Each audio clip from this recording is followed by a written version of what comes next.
The last term I'm going to discuss is something you've heard of and probably even used, and that is bias. And that actually is from French, Old French, bias or BIAIS, which means slant or diagonal. And the 16th century English used it as well, but I love how that comes from the French. That's interesting to me. Now, the bias, or what's called the true bias, is 45 degrees. And that is that's the diagonal direction, which is 45 degrees to the warp and weft in woven fabric. That has the greatest degree of stretch and drape. So you might see, for example, if you're working on a drapey gown or dress or something like that, rather than having you have the arrow, that grain line arrow, be parallel to the selvage, you rotate it 45 degrees, and it's going to be this. It's going to be not perfect. Yeah, it'll be at a perpendicular angle, at an angle to that selvage.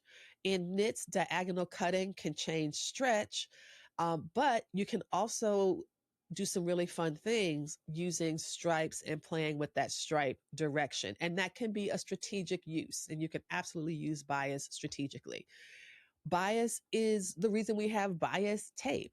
That is I think that bias is fun to think about because it shows that even when a fabric is woven, a very firm, hard quilting cotton, for example, that's very tightly woven. When you cut it on the true bias, you will get a lot of stretch, you'll get a lot of drape, a lot of movement. And this is why people tend to like it for quilt bindings. It's also great as a substitute for facings. I use bias binding for all manner of decorative purposes on woven garments. And it is a fun thing to make as well.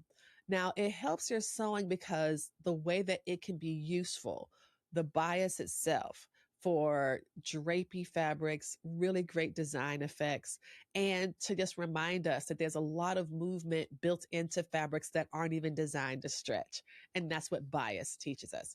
So we've gone through some of the major terms for just basic textile vocabulary, looking at warp, weft, selvage, cross grain, straight of grain, bias, and grain. So there you go. Now there's terms that you might not have heard of before. Maybe you've heard of them and you weren't sure what they were, or maybe you're being affirmed in your knowledge today, and yay. I love that. The slogan of the Stitch Please podcast is that we'll help you get your stitch together. And I think the advice I'll have for the Get Your Stitch Together episode today is that pattern Jenga is fun, and pattern Jenga is, Molly, you in danger, girl. Because it is absolutely okay to rotate your pieces and to squeeze everything you can into limited yardage. You can totally do that. I have done that.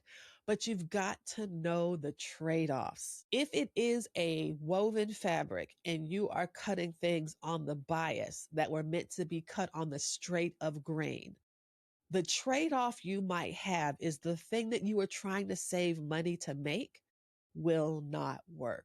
And that's how sometimes I find myself taking shortcuts that turn out to be expensive. Or like, oh no, I'm going to do this to save money. And it will cost you twice as much in time and effort.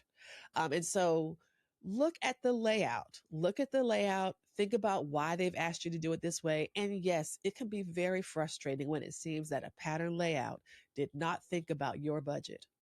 Because I look at some layouts and I'm like, do you want me just to throw this all away? What, you should have put a hat in here or something. This is a lot of open space, you know.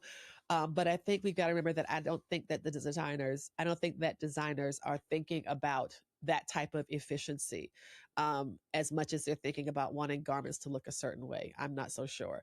But don't create fitting problems that pressing won't fix. Because grain line is a real thing and directional fabrics are also a real thing. And this is why I wanted to go through some vocabulary today just about things like selvage, for example, so you know where they are, what they do, and how they can help you. All of this is designed to help you get your stitch together. And these are practical tools for better sewing